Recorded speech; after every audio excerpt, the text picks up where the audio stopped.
21 அதிகாரம். பின்பு நான் புதிய வானத்தையும் புதிய பூமியையும் கண்டேன். முந்தின வானமும் முந்தின பூமியும் ஒழிந்து போயின, சமுத்திரமும் இல்லாமற் போயிற்று. யோவானாகிய நான் புதிய எருசலேமாகிய பரிசுத்த நகரத்தை தேவனிடத்தினின்று பரலோகத்தை விட்டு இறங்கி வர கண்டேன். அது தன் புருஷனுக்காக அலங்கரிக்கப்பட்ட மணவாட்டியைப் போல ஆயத்தமாக்கப்பட்டிருந்தது. மேலும் பரலோகத்திலிருந்து உண்டான ஒரு பெருஞ்சத்தத்தை கேட்டேன். அது, இதோ மனுஷர்களிடத்திலே தேவனுடைய வாசஸ்தலம் இருக்கிறது, அவர்களிடத்திலே அவர் வாசமாயிருப்பார், அவர்களும் அவருடைய ஜனங்களாயிருப்பார்கள். தேவன் தாமே அவர்களோட கூட இருந்து அவர்களுடைய தேவனாயிருப்பார். அவர்களுடைய கண்ணீர் யாவையும் தேவன் துடைப்பார். இனி மரணமும் இல்லை, துக்கமும் இல்லை, அலறுதலும் இல்லை, வருத்தமும் இல்லை, முந்தினவைகள் ஒழிந்து போயின என்று விளம்பினது. சிங்காசனத்தின் மேல் வீற்றிருந்தவர், இதோ நான் சகலத்தையும் புதிதாக்குகிறேன் என்றார். பின்னும் அவர், இந்த வசனங்கள் சத்தியமும் உண்மையுமானவைகள், இவைகளை எழுது என்றார். அன்றியும் அவர் என்னை நோக்கி, ஆயிற்று, நான் அல்பாவும் ஒமேகாவும் ஆதியும் அந்தமுமாயிருக்கிறேன். தாகமாயிருக்கிறவனுக்கு நான் ஜீவ தண்ணீரூற்றில் இலவசமாய் கொடுப்பேன். ஜெயங்கொள்ளுகிறவன் எல்லாவற்றையும் சுதந்தரித்துக் கொள்ளுவான். நான் அவன் தேவனாயிருப்பேன், அவன் என் குமாரனாயிருப்பான். பயப்படுகிறவர்களும் அவிசுவாசிகளும் அருவருப்பானவர்களும் கொலைபாதகரும் விபசாரக்காரரும் சூனியக்காரரும் விக்கிரகாராதனைக்காரரும் பொய்யர் அனைவரும் இரண்டாம் மரணமாகிய அக்கினியும் கந்தகமும் எரிகிற கடலிலே பங்கடைவார்கள் என்றார். பின்பு கடைசியான 7 வாதைகளால் நிறைந்த 7 கலசங்களை உடைய அந்த 7 தூதரில் ஒருவன் என்னிடத்தில் வந்து, நீ இங்கே வா, ஆட்டுக்குட்டியானவருடைய மனைவியாகிய மணவாட்டியை உனக்கு காண்பிக்கிறேன் என்று சொல்லி, பெரிதும் உயரமுமான ஒரு பர்வதத்தின் மேல் என்னை ஆவியில் கொண்டு போய், தேவனுடைய மகிமையை அடைந்த எருசலேமாகிய பரிசுத்த நகரம் பரலோகத்தை விட்டு தேவனிடத்திலிருந்து இறங்கி வருகிறதை எனக்கு காண்பித்தான்.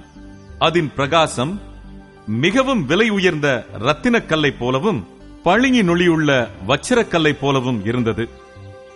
அதற்கு பெரிதும் உயரமுமான மதிலும், கிழக்கே 3 வாசல்கள், வடக்கே 3 வாசல்கள், தெற்கே 3 வாசல்கள், மேற்கே 3 வாசல்களாக 12 வாசல்களும் இருந்தன.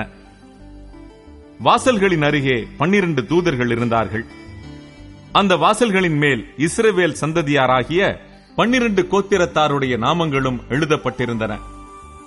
நகரத்தின் மதிலுக்கு 12 அஸ்திபார கற்கள் இருந்தன. அவைகள் மேல் ஆட்டுக்குட்டியானவருடைய 12 அப்போஸ்தலரின் 12 நாமங்களும் பதிந்திருந்தன. என்னுடனே பேசினவன் நகரத்தையும் அதன் வாசல்களையும் அதன் மதிலையும் அளக்கிறதற்கு ஒரு பொற்கோலை பிடித்திருந்தான். அந்த நகரம் சதுரமாயிருந்தது, அதன் அகலமும் நீளமும் சமமாயிருந்தது. அவன் அந்த கோலினால் நகரத்தை அளந்தான். அது 12,000 ஸ்தாதி அளவாயிருந்தது. அதன் நீளமும் அகலமும் உயரமும் சமமாயிருந்தது. அவன் அதன் மதிலை அளந்தபோது அது தூதனுடைய அளவாகிய மனுஷ அளவின்படியே 144 முழமாயிருந்தது. அதன் மதில் வச்சிரக்கல்லால் கட்டப்பட்டிருந்தது. நகரம் தெளிந்த பளிங்குக்கு ஒப்பான சுத்த பொன்னாயிருந்தது. நகரத்து மதில்களின் அஸ்திவாரங்கள் சகலவித ரத்தினங்களினாலும் அலங்கரிக்கப்பட்டிருந்தன. முதலாம் அஸ்திபாரம் வச்சிரக்கல், 2வது இந்திரநீலம், 3வது சந்திரகாந்தம், 4வது மரகதம், 5வது கோமேதகம், 6வது பதுமராகம், 7வது சுவர்ணரத்தினம், 8வது படிகப்பச்சை, 9வது புஷ்பராகம், 10வது வைடூரியம், 11வது சுனீரம், 12வது சுகந்தி. இவைகளே 12 வாசல்களும் 12 முத்துக்களாயிருந்தன. ஒவ்வொரு வாசலும் ஒவ்வொரு முத்தாயிருந்தது. நகரத்தின் வீதி தெளிவுள்ள பளிங்கு போல சுத்த பொன்னாயிருந்தது. அதிலே தேவாலயத்தை நான் காணவில்லை. சர்வ வல்லமையுள்ள தேவனாகிய கர்த்தரும் ஆட்டுக்குட்டியானவருமே அதற்கு ஆலயம். நகரத்திற்கு வெளிச்சம் கொடுக்க சூரியனும் சந்திரனும் அதற்கு வேண்டுவதில்லை. தேவனுடைய மகிமையே அதை பிரகாசிப்பித்தது. ஆட்டுக்குட்டியானவரே அதற்கு விளக்கு. ரட்சிக்கப்படுகிற ஜனங்கள் அதன் வெளிச்சத்திலே நடப்பார்கள். பூமியின் ராஜாக்கள் தங்கள் மகிமையையும் கனத்தையும் அதற்குள்ளே கொண்டு வருவார்கள். அங்கே ராக்காலம் இல்லாதபடியால் அதன் வாசல்கள் பகலில் அடைக்கப்படுவதே இல்லை.